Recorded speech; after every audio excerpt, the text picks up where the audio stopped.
سلام تماشابینان عزیز، خلاصه خبرهای مهم سهشنبه 18 ماه تاجیکستان را از پایگاه خبری بامداد برایتان پیشکش میکنیم. شروع میکنیم از یک نگاه کوتاه به سرخط خبر مهم روز. در این برنامه تاجیکستان دو شرکت هواپیمایی روسیه را از حق پرواز محروم کرد. یک جنگاور سابق مخالفین تاجیک را از روسیه تا سال 2051 اخراج کردند. زنی دو پسر شیرالی گل در طربخانه سیمسیم. بازداشت 6 تاجیک در پی زنی گروهی در پتربورگ. امام علی رحمان یک باره 6 سودی را از مقام برکنار کرد. یرج در دیوشتیج سبب مرگ 5 نفر از جمله 3 کودک شد. مرگ 2 کودک در دریای دوشنبه. جنگ تن به تن خاسک با عبدالرزاق برای 1 میلیون.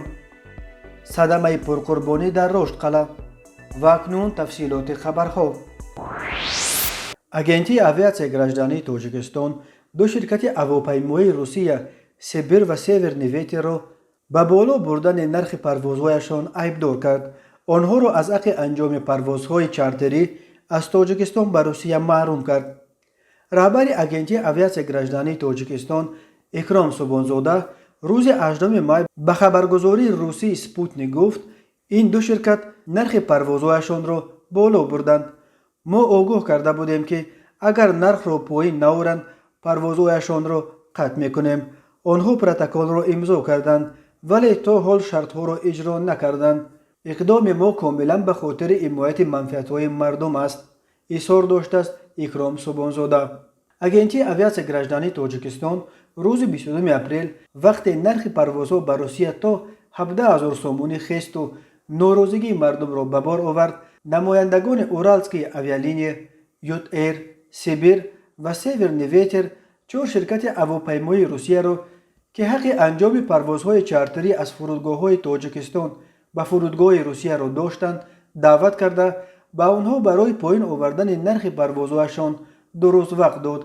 اگنتی گفت در صورت اجرا نکردن این طلب شرکت‌های هواپیمایی روسیه را از حق انجام پروازهای چارتری از تاجیکستان به روسیه محروم خواهند کرد. شرکت‌های روسی این طلب را پذیرفتند و گفتند که نرخ‌هایشان را از 3,000 تا 8,500 سومونی پایین آوردند. شرکت سیور نیویتر از 11 ماه در راه انجام پروازهای چارتری از شهرهای تاجیکستان دچار مشکلی شده است و این باعث در فرودگاه‌های دوشنبه و خوجند در ماندن چندین هزار مسافر این شرکت روسی شده است. از 17 ماه مشکلات برای شرکت سیبیر نیز سر شد، اما بهای اختلاف نظر بین مقامات اویاتسیا تاجیکستان و شرکت‌های هواپیمایی روسیه را چون همیشه مسافران عادی پرداخت می‌کنند. این مردم با نرخ‌های هنگفت جبهه پرواز را خریده چند روز باز مجبور است که شب خود را در فرودگاه روز کند. خدمات مطبوعات فیسبی جمهوری یاقوتستان روسیه خبر داد که یک زاده تاجیکستان با نام ر از حق ورود به روسیه به مهلت 30 سال یعنی تا 31 ماه سال 2051 محروم کرده شد، گفته می شود در اطلاعیه رسمی. مقامات امنیتی یاقوتستان میگویند که شهروند ر سال تولدش 1974 هنگام عریضه دادن برای گرفتن شهروندی روسیه به مقامات مهاجرت درباره خود معلومات بر دروغ داده است. او را از جمله به آن گناهکار میکنند که اشتراک داشتن در جنگ شهروندی تاجیکستان از جانب مخالفین اسلامی را پنهان داشته است. گروه مسلح را یک خویشاوند او که سازمان تروریستی تشکیل کرده بود رهبری میکرد با مقصد پنهان داشتن شخصیت خود، همچنین از ترس کشیده شدن به جوابگری جنایتی در تاجیکستان در عوض پول نام و نسب خود را در شناسنامه ملیش عوض کرده است، گفته می شود در اطلاعیه فیسبوک. اما شخصیت ر و همچنین شخصیت آن فرمانده نیروهای مخالفین تاجیک که ر گویا تحت فرمان او می جنگید آشکار کرده نشده است. در ماه اپریل سال 2021 این رزمنده سابق اتحاد مخالفین تاجیک را بر اساس قرار وزارت کارهای داخلی یاقوتستان بازداشت و در بازداشتگاه موقتی مهاجران خارجی جو کردند. بعد لغو شهروندی روسیه‌اش از روسیه به تاجیکستان اخراج کردند و برای 30 سال یعنی تا 31 ماه سال 2051 از حق ورود به قلمرو روسیه هم محروم شد. درباره سرنوشت او بعد اخراج از تاجیکستان معلومات در دست نیست. معلوم نیست که او را بعد رسیدنش به وطن دستگیر کردند یا خیر. شام 16 مای در طربخانه سیمسیم مربوط به خانواده علی مطوف‌ها در دوشنبه با اشتراک فرزندان گل شیرعلی، سابق وزیر انرژتیک و صنعت و قدوی پرزیدنت تاجیکستان زنازنی رخ داده است. در این زنازنی یک نفر کارت خورده در حالت وزنین در بیمارستان قریه بالا قرار داشته است. بنا به اطلاع رادیوی آزادی، فرزندان شیرعلی گل از جای حادثه فرار کردند، ولی علیشیر گلوف را الکی صبح 17 مای در حدود ولایت سوخت دستگیر کردند. جستجوی دلاور گلوف ادامه دارد.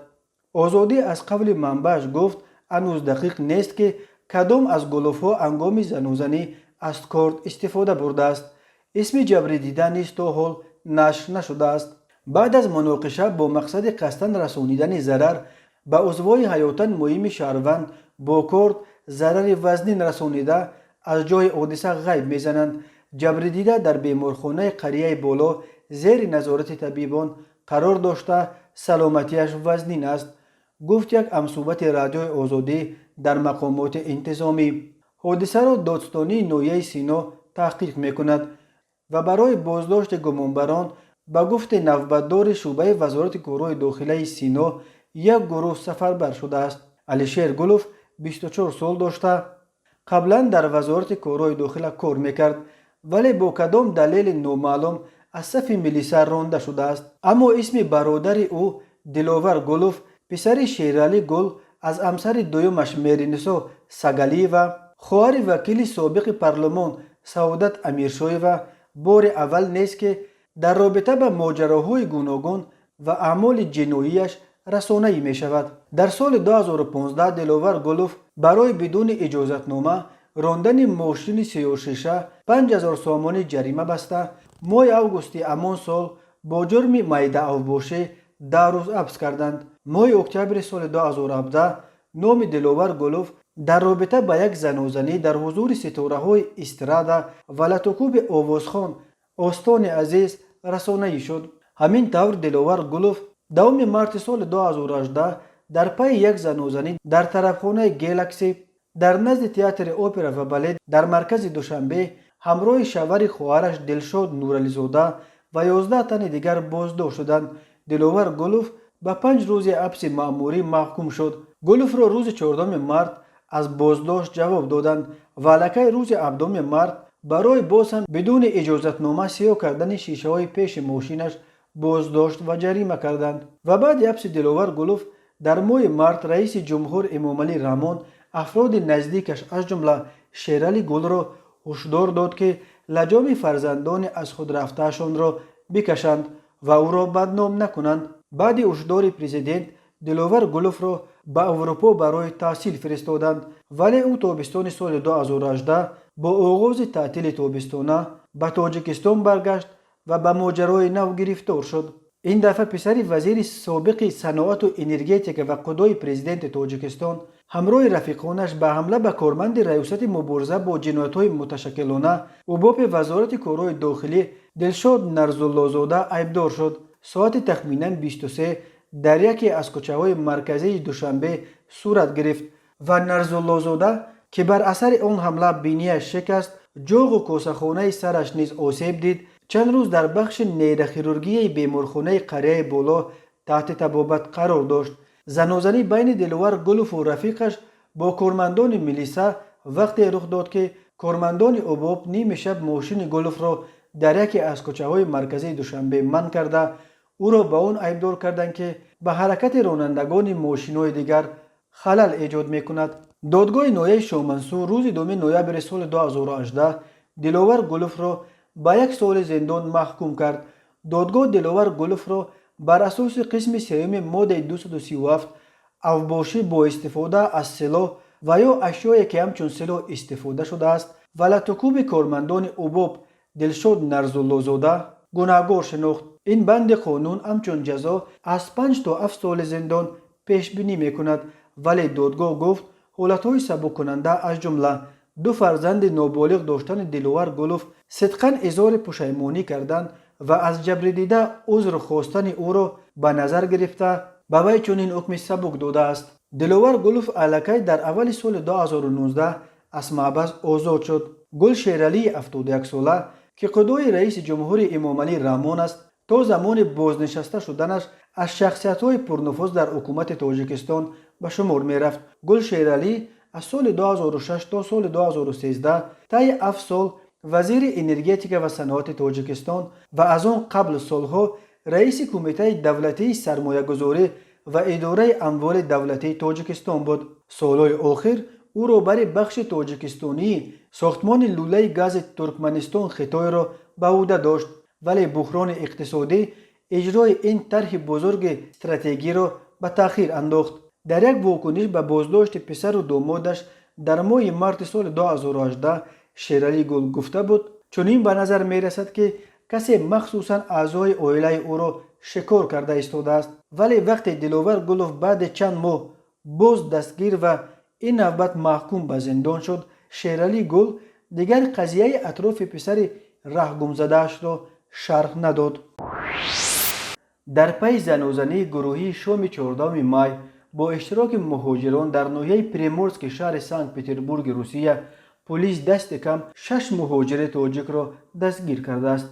پایگاه خبری محلی 78 نقطه رو با استناد به مواد پرونده خبر داد که تاجیک‌های بازداشت شده از 20 تا 27 سال داشته در یک شرکت در پترزبورگ کار میکنند. بنا به اطلاع این نشریه 6 مهاجر تاجیک به اوباشی عیبدار میشوند و بر علاوه نسبت به 2 نفر آنها برای نداشتن ثبت نام قانونی در شهر پترزبورگ و ولایت لنینگراد نیز پروتکل مأموری ترتیب دادند. به گفته شاهدان شام 14 می ساعت 20:20 در زنوزنی گروهی در برش کوچه‌های ریپیشف و وربنایا در ناحیه پریمورسک حدود 100 نفر اشتراک داشتند. برخی آنها با آرماتور و کلتک مسلح بودند. در ویدیوهای نشر شده دیده می شود که 2 گروه جوانان با یکدیگر وارد زنوزنی می شوند، ولی بعد چند ظاهراً با دیدن ماشین پلیس شتابان جای حادثه را ترک می کنند. پلیس گفت در رابطه با زنوزنی شام 14 می بر اساس قسم دوم ماده 231 کودکس جنایتی روسیه با اتهام اوباشی پرونده گشودند. همان شب 45 نفر از اشتراکچیان احتمال زنوزنی به شعبه پلیس آورده شدند. 6 نفر را بر اساس ماده 91 کودکس جنایتی و مرافعوی روسیه به حبس گرفتند. خبر دادند در پلیس سنت پترزبورگ. ظاهراً سخن درباره همان 6 مهاجر تاجیک دستگیر شده می رود. سبب زنوزنی و شام 14 می مهاجران تاجیک با آرماتور و کلتک به مقابل کی به جنگ خیستند ناروشن باقی میماند. روز 17 می بر اثر لغزیدن و به بالای خانه و فرو رفتن یک تپه در دهه دارخان جماعت اسماعیل سامانی نویه دوشتیج 6 نفر به هلاکت رسیدند. به گفته ساکنان محلی همه قربانیان از یک عائله بودند. تفصیلات دیگر حادثه دسترس نیست. مقامات این حادثه را هنوز شرح ندادند. دهه درخان از مرکز جماعت 5 کیلومتر و از مرکز نویه دوشتیج شهرک غونچی 34 کیلومتر دورتر جایگیر شده است. در دارخان حدود 3000 نفر زندگی میکنند. اهالی دارخان را تاجیکان تشکیل میدهند. خبر هلاکت 6 ساکن دهه درخان بر اثر لغزیدن تپه در حال است که در نیمه اول ماه می تاجیکستان شاهد یک سلسله سیل‌های خرابی آور و دیگر آفت‌های طبیعی شد. روز 6 می بر سر کوچیدن یک مساحت بزرگ زمین در دهه نوآباد در نوحه خراسان 15 خانه و حدود 100 هکتار زمین کشت به زیر خاک رفت. روز 11 می سیل‌های خرابی آور سبب مرگ 9 نفر از جمله 3 نفر در کولاب، 3 نفر در نوحه شمس‌الدین شاهین و 1 نفری در حصار و بخش و کوشانیان شد. کمیته ایالت‌های فوق‌العاده تاجیکستان خبر داد که نیمه دوم روز 16 می تخمیناً ساعت‌های 16:27 3 کودک نابالغ از جمله 2 اکه و دادر در دریای دوشنبه غرق شدند. این نهاد بی‌پروايی والدان و به نظارت گذاشتن فرزندان را سبب این فاجعه نامیده است. کودکان یکی 11 ساله، دومی 8 ساله و سومی 7 ساله بوده. قریبی های عصر انگام آبازی در محله گلبوته در شفت کارخانه کارکرد قم و شغل دریا به کام مجرای خروشان رود دوشنبه رفتند. شهروند قربانعلی میرزایف که اتفاقا از این موضع میگذشت خود را به دریا زده توانسته است 2 نفر آنها برادران محمد رسول و محمد جان را از آب بیرون آورد، ولی متاسفانه یکی از آنها الکی جان داده بود. دومی را فوراً به بیمارخانه استقلال انتقال دادند و حالا در شعبه ایوی این بیمارخانه بستری است. دسته نجات دهندگان نیز به جای حادثه رسیده ساعت 19:19 جسد نورس سیام را از آب پیدا کرده به مقامات حفظ حقوق سپاریدند.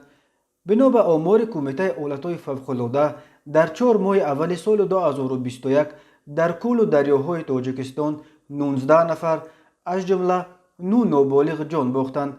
از اول ماه مای الکی درباره هلاکت دست کم 5 کودک دیگر تنها در دوشنبه گزارش شده است. مرکز مطبوعات وزارت کارهای داخلی تاجیکستان خبر داد که روز 16 می در 3 صدمه در قبادیان، واسه و روشقله 4 نفر به هلاکت رسیدند. صدمه از همه پرقربانی شب 16 می ساعت 23:20 در روشقله رخ داده است. راننده 47 ساله ماشین گاز 53 ساکن نویه روشقله سوراب افزلشایویچ نوزیانوف هنگام حرکت از سمت دهه جوشنگوز به طرف نویه روشقله در کیلومتر 49 حدود دهه وزدره از عهده اداره واسطه نقلیات برآمدن نتوانسته است و ماشین به دریا چپه شده است. در نتیجه 2 مسافر این ماشین قربازوف نظمی مرامشایویچ سال تولدش 1977 و یادگاروف علیار قلمویچ سال تولدش 1970 ساکنان دهه برواز نویه روشقله در جای حادثه به هلاکت رسیدند.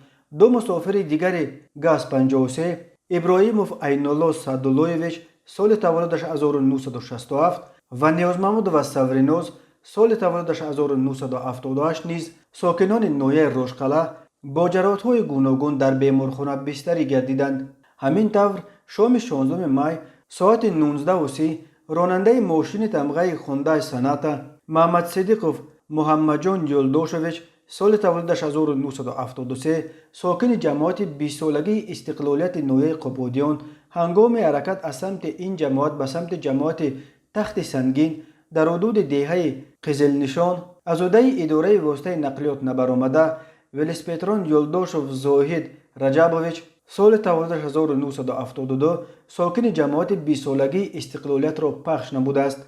در نتیجه ولسپیتران جراحت‌های وزن جسمانی برداشته در بیمارخانه جان داده است. اینچنین شب 16 می ساعت 23:35 راننده ماشین تمغه مرسدس سپرینتر بیکوف زرشد محمداللهویچ سال تولدش 1992 ساکن جماعت عوضوف نویه واسه هنگام حرکت از سمت جماعت زیرکی به سمت شهر کولوب در حدود دهه سنگپر از عهده اداره واسطه نقلیات نبرآمده پیادهگرد گلنوره عبدالجلیل سال تولدش 1992 ساکن جماعت ضربدار را پخش نموده است. در نتیجه پیادهگر جراحت وزن جسمانی برداشته هنگام به بیمارخانه دسترس نمودند در راه به هلاکت رسید. هر سال بر اثر صدمه ها در راههای تاجیکستان تا 400 نفر به هلاکت رسیده بیش از 1200 تن دیگر معیوب می شوند. 2 ساکن نویه بلخی برفکوف رحیم جان سال تولدش 1994 و کورالوف نصرت الله سال تولدش 2000 با اتهام دزدی چاروای مردم دستگیر شدند. افاق قادریان سخنگوی ریاست وزارت کارهای داخلی ولایت ختلان خبر داد که برفکوف و کورالوف با مصلحت پیشکی از فرصت مناسب برای خود استفاده نموده شبانه بارای پنهانی وارد منزل استقامتی ساکن نویه بلخی گردیده از داخل عاقلخانه ها چاروای کلان شاخدار را تصرف نمودند و مبلغ‌های بارای دزدی به دست آوردهشان را برای احتیاج شخصی خود صرف نمودند. مبلغ ضرری رسانیدهشان به ساکنان 18,000 سامانی را تشکیل می دهد. نسبت به این 2 نفر بر اساس ماده 244 کودکس جنایتی جمهوری تاجیکستان پرونده جنایتی گشودند با آنها جریمه و یا از 2 تا 5 سال زندان تهدید میکند. بلوگر و رزمنده MMA اسحاق تمایف 19 ساله از چچنستان روز 18 مای نبرد تن به تن بلوگر 18 ساله داغستانی خسبالله مگامدوف معروف با تخلص خاسبک را با آوازخوان 17 ساله تاجیک عبدالرازق برگزار میکند. عجابت این نبرد در آن است که وزن هر دوی رقیب در مجموع همگی 35 کیلو است. خاسبک و عبدالرازق الکی نشست خبری دایر کردند که چون انعنه رایج در بین رزمندگان جنگ‌های بدون قاعده با زنازنی هر دو انجام یابد. حجم حق الزحمه رزمندگان اعلان نشده است، ولی قبلا معلومات پخش شده بود که غالب نبرد 1 میلیون روبل خواهد گرفت. خاسبک در پی نشر یک ویدیویی که قلفینه میخورد مشهور شد. قلفینه راستی این بمب است. این گفته خاسبک در آن ویدیو به میم تبدیل یافت. او را مشهور کرد. قد خاسبک 93 سانتی متر و وزنش همگی 18 کیلو است. رقیب 17 ساله او عبدالرازق 1 متر قد و همگی 17 کیلو وزن دارد. عبدالرازق آوازخوان با وجود جوانیش در تاجیکستان مشهور می باشد. کلیپ‌های او که اساساً در استودیو اولاد میدیای رپسرای شناخته تاجیک بران بیروز نبیف ثبت می شوند. در یوتیوب چندین میلیون تماشابین جمع می‌آورند. ویدیوی نبرد خاسبک با عبدالرازق طبق نقشه باید روز 18 مای ساعت 15 به وقت مسکو در یوتیوب کانال اسحاق تمایف نشر شود. تماشابینان عزیز و گرامی، این بود مرور به خلاصه چند خبر مهم روز 14 مای تاجیکستان.